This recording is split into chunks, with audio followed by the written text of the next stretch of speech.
What we can tell you is that a young man in his 20s was shot dead here at the Shell gas station on North State and East Harrison on the city's north side. Breweries like Pig Mines already have a line of beers that they sell, so they're not going to be as affected by the shutdown as up-and-comers are. Like a company that brews this beer.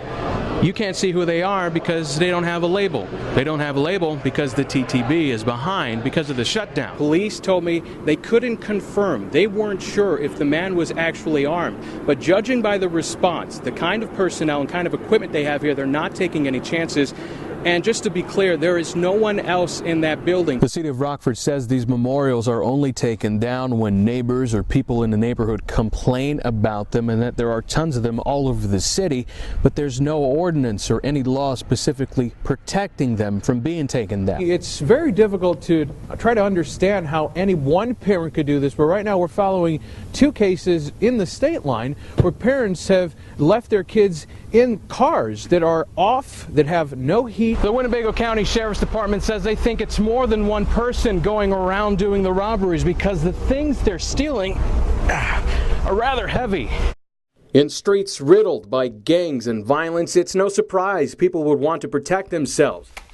You know, there's a real gun in the holster. However, Lieutenant Pat Hoy says some kids might be going about it the wrong way. It's just dangerous for kids to be carrying these, or anybody to be carrying them on the street. It's just, you're just asking for trouble. Here, they broke the tip off. Rockford police say some teenagers are carrying airsoft pistols similar to these in some of our city's roughest neighborhoods. And considering how realistic the guns look, officers say it's just not smart to do. There's no way from a distance that a police officer is going to be able to discern a real gun from a fake gun. No, kids should not be walking around with a gun at all. It's a threat, plain and simple. Same with the cops. They see anyone with a gun, it's a gun. It looks real. They don't know the difference. The airsoft industry is growing in Rockford. Brian Edmonds works at Rockford Tactical, which just opened this year. Make sure that you're safe with these. It's the most important thing. He stresses safety and common sense when selling the fake weapons and hopes people who are misusing these replicas don't ruin things for responsible owners. If you take it out in public, case it, treat it like a real firearm, and declare it. Anytime you get pulled over, hey, I got these. Don't be toting these around town. Just gives the good, responsible airsoft gun owners a bad name. Rockford police say it is legal for anyone to carry an airsoft gun in public, but if you are stopped by the police, it's best to follow directions and let them know you have one on you, because they will treat it like a real gun if they find it, which could lead to some serious problems. Heroin. It's cheaper, more readily available, and stronger than ever. And local leaders say the drug is taking over the state line. If you combine the fatal accidents and the murders combined, drug overdoses are even higher. The Winnebago County Coroner's Office released these numbers, showing that heroin deaths are on the rise in our county. And the overall number of people dying because of drugs has also gone up, more than 63% in the last 3 years.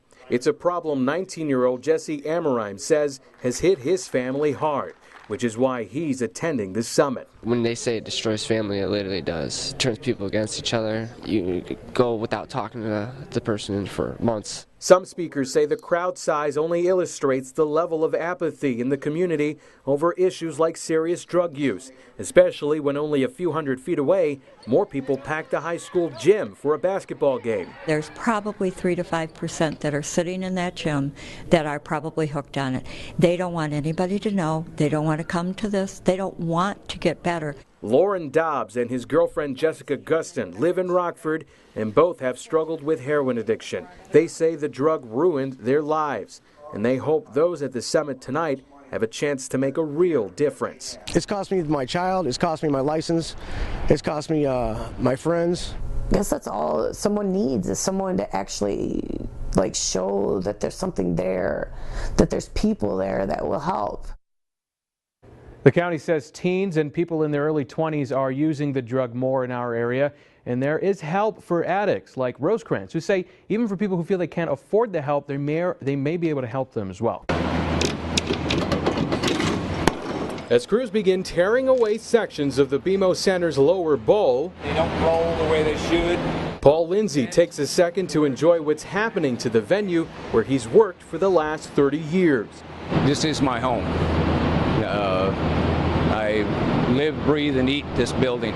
This was state of the art in its day. It was an absolute great thing to happen to the arena. The 32-year-old arena is getting a multi-million-dollar facelift, including new seats and an updated seating system that will save the center nearly $100,000 a year by cutting down on man hours. It's usually about 8 hours to turn it over. It was such old equipment that was so outdated. We'd have, if a motor blew out on it, it would just store your whole night off. You know, that adds another 4 or 5 hours to the project. When the new system is installed, what used to take a large crew days will now only take 2 workers hours.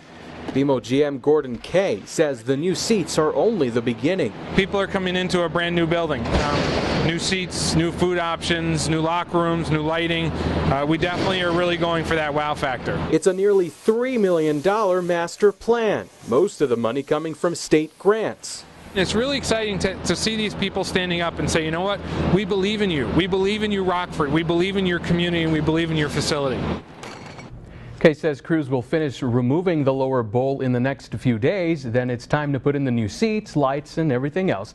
He says renovations will be done by the start of the Ice Hogs' upcoming regular season home opener, which kicks off on October 19th.